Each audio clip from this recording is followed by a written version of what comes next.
bertemu lagi dalam kelas matematik tambahan SMK Ceras. So, kita masih lagi dalam bab 1 iaitu fungsi. Dan kali ini kita belajar mengenai menentukan domain dan julat bagi suatu fungsi yang mana anda akan kenal, anda akan faham apakah maksud domain, julat dan kodomain. Okey. Kodomain, domain, kodomain dan julat. Okey, mari kita tengok pembelajaran kita. Sebelum kita teruskan, kita imbas kembali apa itu fungsi. So, kalau kita tengok, fungsi adalah hubungan satu dengan satu atau hubungan banyak dengan satu. Okey, contoh dekat sini, hubungan satu dengan satu. Buaya adalah reptilia, ikan paus adalah mamalia, katak adalah amfibia. Dalam peti kata di sini, kelas haiwan ini adalah sebagai dia punya fungsi. Okey, ataupun kita tengok contoh yang kedua, hubungan banyak dengan satu, subjek kegemaran. Okey, Ali subjek kegemarannya adalah fizik, Rama dan Tan subjek kegemarannya adalah kimia. Jadi, jika kita ada fungsi, jika kita ada hubungan satu dengan banyak, itu bukan fungsi. Okey? Ingat ya? Okey, secara amnya domain bagi suatu fungsi ialah set X yang mungkin yang membuatkan suatu fungsi tertakrif, manakala julat pula adalah set nilai Y yang diperoleh selepas menggantikan nilai X yang mungkin itu. Okey, so kita ada, kalau dalam bentuk graf, fungsi ni boleh digambarkan dalam pelbagai jenis. Antaranya adalah dalam bentuk graf. So, domain adalah X, julat adalah jawapan setelah kita gantikan dengan nilai-nilai domain ke dalam fungsi. Okey, kita tengok seterusnya. Okey, menentukan domain dan julat bagi suatu fungsi. Okey, kita tengok inquiry 1 berkumpulan ini sebenarnya saya ambil daripada buku teks anda. Okey, setiap kumpulan dikendaki memilih suatu situasi berikut. Okey, situasi 1, fungsi Y sama dengan 18X mewakili harga tiket dalam RM bagi X keping tiket yang dibeli oleh sebuah keluarga untuk menonton tayangan filem. Lukiskan graf fungsi untuk pembelian 1 hingga 5 tiket. Okey, di sini kita ada nilai-nilai X. Okey, ini adalah nilai-nilai X. Yang ini kita panggil sebagai domain. Domain. Okey. Dan kita ada dekat sini jumlah harga, iaitu ini sebagai dia punya julat. Okey. Di dalam domain adalah kita panggil sebagai objek, yang mana fungsi di sini adalah Y sama dengan 18X. Ini adalah fungsi yang diwakili, yang mewakili hubungan ini. Y sama dengan 18X. Jadi, kita tengok nilai-nilai yang dalam domain yang kita panggil sebagai objek tadi, kita gantikan ke dalam fungsi. So, sebagai contoh yang pertama, kita ada Y sama dengan 18 darab. Okey, yang pertama adalah 1. Okey, darab 1. So, jawapannya adalah 18. So, mula-mula kita pangkal dekat sini 18. So, yang kedua, kita ada Y sama dengan 18 darab 2. 18 darab 2 sama dengan 36. So, 2 kita tandakan dekat 36. Okey, yang ketiga, kita ada Y sama dengan 18 darab 3, iaitu 54. So pada 3, domain 3 sini adalah 54.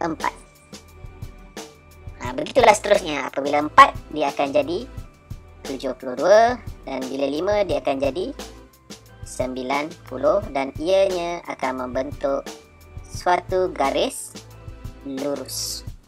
So di sini cara kita tulis bagi fungsi ini, domain adalah, bentuk penulisan dia, domain adalah 1, 2, 3, 4, 5. Kodomain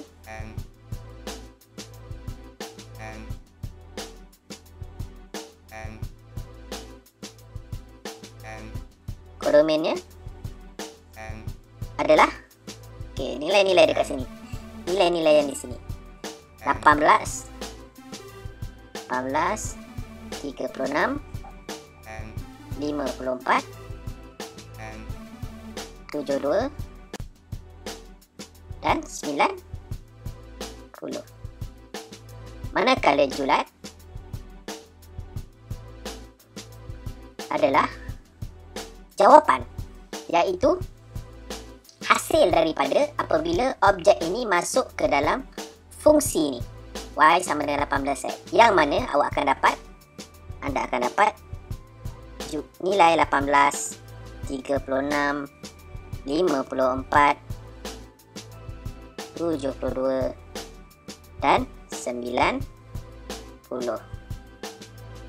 Okey. So di sini ini saya hanya tunjuk bagi situasi yang pertama.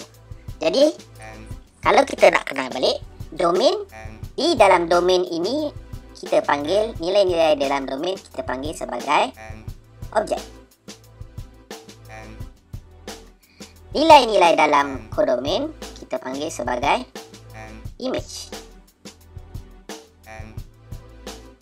Dan nilai-nilai yang terhasil apabila objek digantikan, nilai objek ini dimasukkan ke dalam fungsi yang ini kita panggil sebagai julat.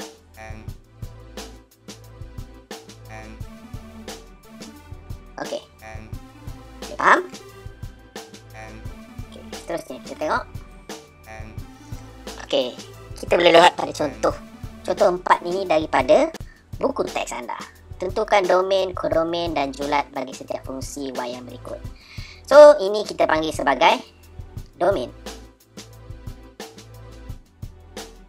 Ini sebagai domain. So, domain adalah P, Q, R dan S. Ia juga isi-isi di dalam ini kita panggil sebagai objek. Okey. Okey. Fungsi di sini kita panggil sebagai kodomain. Kodomain.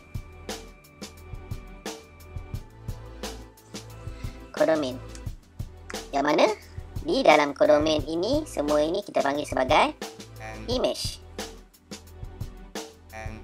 Dan nilai-nilai yang didapati apabila gantikan dengan ni kita panggil sebagai julat. Ini kita panggil sebagai julat.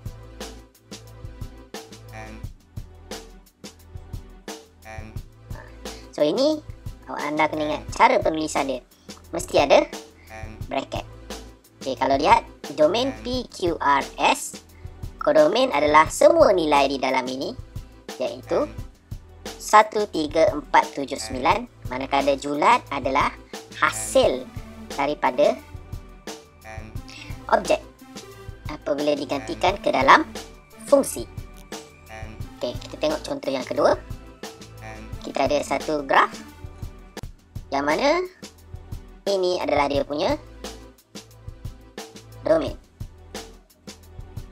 domain. Ini adalah dia punya kodomain. Manakala objek adalah titik-titik yang lain. Okey.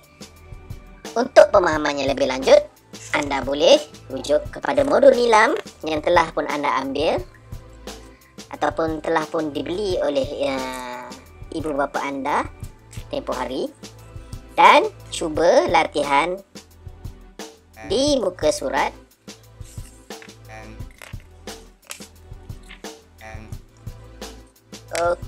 di muka surat